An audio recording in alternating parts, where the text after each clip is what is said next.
Hey, everybody, what's up? It's your boy Jeff Copeland coming to you live and direct with another episode of Political Therapy.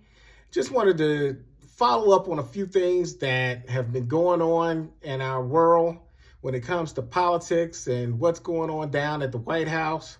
We have, of course, as you know, two presidents, Donald Trump and sub-president 1A, Elon Musk. Well, we also added into the mix Robert Kennedy Jr. This douchebag is now head of the Health and Human Services Department. And he is proceeded, for whatever reason, to just start firing people. He doesn't know what they do. For whatever reason, he just decided they had to go. Same with some of the nuclear people that got fired. Donald Trump fired them, and no one understood that these people actually managed nuclear weapons. We have DOGE, the Dodge boys, hanging around in government offices, deciding that they need to fire people or harass people on a daily basis. This has got to stop. Democrats, it's time for you to stand up. Yes, you don't have certain powers. Yes, you don't have the House, the Senate, or the Supreme Court and some of the judgeships around town. But that still does not alleviate you from doing your job. It does not alleviate you from going around saying we're going to pick our battles and stay in the trenches when we have to and stuff that we're not going to die on a hill. That's been a phrase that's being kicked around a lot. That is unacceptable. Unacceptable. You are paid to fight. You are paid to make the people's lives better. That's what your job is as a Democrat. Congressman, senator, Supreme Court justice. Your job is to be the disruption. Slow it down. Get the people talking about it and then get action on it.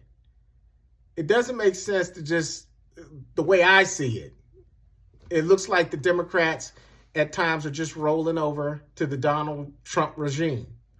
That's unacceptable. And 2026 is around the corner.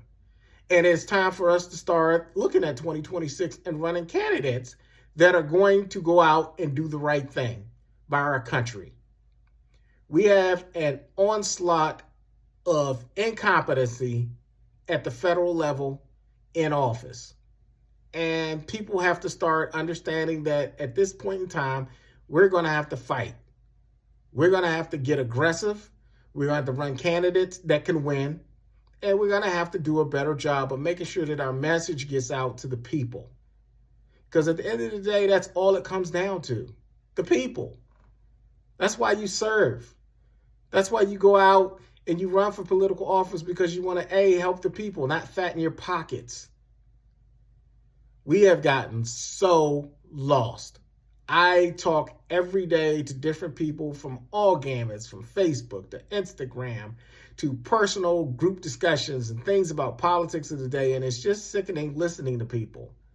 We have become a very, very selfish nation who it's all about us first. It's all about me. What can I get? How can I get a piece of the good life? Not about how can I make my country better, but what can I get out the deal? That's what's scary about all that's going on. The Democrats aren't putting up the resistance because at some level, they're just trying to protect and hold their seats. Whereas history will show those who are on the side of right will always win. But you still have to fight. You can't just go and hide your head in the sand and wait till 2026 and then roll out there and just say, hey, I'm here now. What can we do to fight? You have to get into training. Watch a Rocky movie, Democrats. I mean, for anything that you don't know what to do, just watch a Rocky movie. Okay?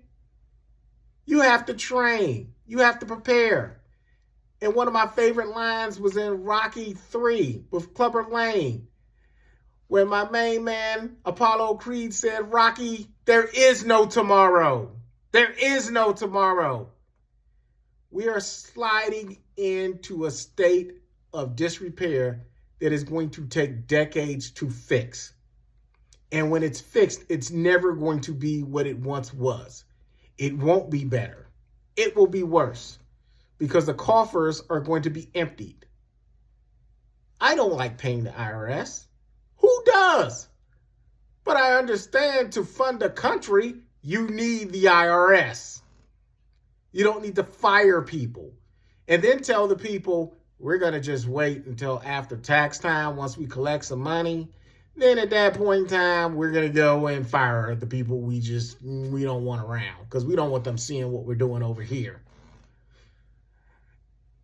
From lawyers to attorney to career people, federal workers that are out there that are on the cuff every day of losing your job or have lost your job, you have my deepest sympathies and apologies for our nation. That is absurd what has happened. It is absurd to listen to people every day pretend to be these patriots of their country and at the same time will throw their countrymen under the bus. It's a shame that Tesla sells American cars, but the owner and CEO of Tesla, douchebag Elon, wants to then go out and fire people who drive Teslas. Just let that sink in for a minute. You sell a product that people go out and buy, but you want to fire these people who still have car notes, insurance payments. It makes no sense. This is just a mind-boggling set of circumstances that I just don't understand how we got to this point. I really don't. Because I'll say this, there's nothing wrong with being a conservative. There's nothing wrong with being a liberal. There's nothing wrong with being a Democrat. There's nothing wrong with being a Republican. We live in a two-party system.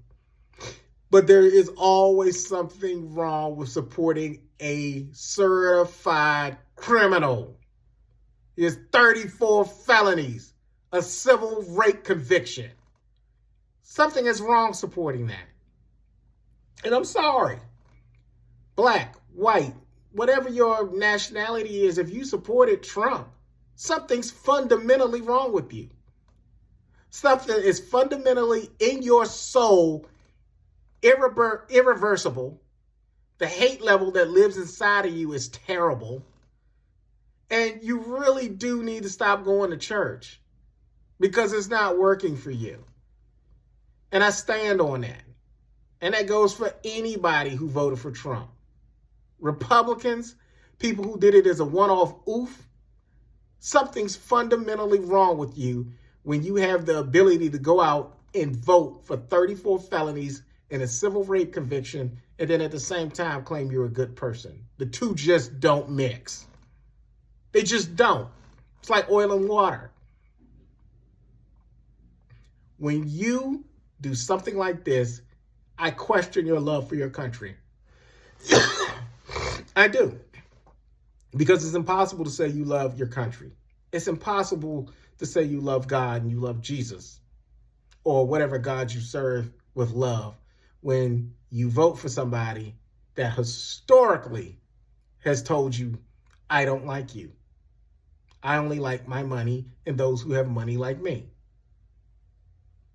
We are just been in a trap since this man took office, and it's a trap we should have never fell into. And there's plenty of blame to go around, from the Democrats who got stuck on linchpin issues to conservatives who got stuck on linchpin issues, instead of everybody taking a minute to step back and look at the bigger picture. The bigger picture is your country. The bigger picture is the future behind that's in front of you, that's there for your children, that's there for those who are going through it. And we didn't take the time to take a minute and look and pay attention. And I understand the news media plays a big part in things. They just do. You're going to get news from everywhere. And with Elon owning X, he's free to put out propaganda all day long. But you're going to have to search for the truth now. You're going to have to search for it. There are no more protections. There are no more people who are going to sit there and say, hey, how can we look at this and be objective and make sure that we're not putting out false information? I use Facebook all the time, but I'm disappointed in Mark Zuckerberg. I am. I'm very disappointed because of the simple fact that he looks at it from a standpoint of, A, I'm a businessman. I've got billions and I want to keep billions in my pocket instead of looking at the people. Because at some point you got to say, how much is enough? You're firing a bunch of people, making up reasons why you're firing them. It's not cool. It's not cool at all. But what can you do? I use Facebook, so I'm in a catch-22 situation. So things are what they are. But going forward, what can we do? One of the things we can do is to take action.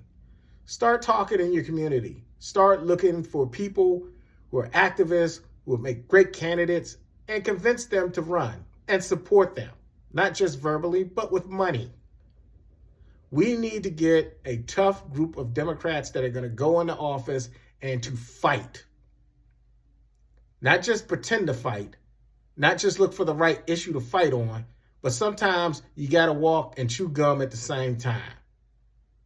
You can't just sit here and pretend like you're someone's friend, but at the end of the day, you're only their friend when the light is on. And that's what politics is turned into. We only care for people when the lights are on. But when the lights are off, what kind of person are you? And that's where I'm frustrated. We need these midterms in 2026. I'm going to be out campaigning, door knocking, and doing what I can do to get the best group of Democrats in front of the American people on my end. I want us to have everything that we can get going forward. I want us to be able to look at each other in the eye and say we made the right choice. We may not always agree on everything. I mean, grow up, people. It's a country of over 300 million people. We're not going to agree on everything, but we can agree in principle to be good people. And that's where the problem is. We have disavowed and disengaged from the ability to just be good people. And we're only good when the lights come on. We're only good when people are around us. Being a politician is like being a good pastor. That job is 24 hours a day, 7 days a week. You have to be a good person. So having said all of that, I'm going to keep posting. I got a few big plans and big ideas coming up that I'm working on. I want you guys to stay in the fight, stay engaged, don't give up. Talk to your representatives. Let them know that you are dissatisfied with some of the stuff that's going on. We have to care about each other, people. And if we don't care about each other, we're going to all turn to ash anyway. So my book is coming out. I've been saying it so long, I got to promote it. But kill it, contain it, pay it off. Understanding the Eurocentric hypocrisy that is America, coming to your shelf soon. Please watch the DMV Neighborhood Chronicles on YouTube. We've got 5 episodes posted. They're really funny. You can go in there right now to watch a few episodes. It'll crack you up and make your day. It's about middle school in 1985. Taken from stories of different middle school kids as adults. And we just talk about stuff that happened in middle school. And we put it in a cartoon format. So please enjoy it. If you like content like this, please like, subscribe.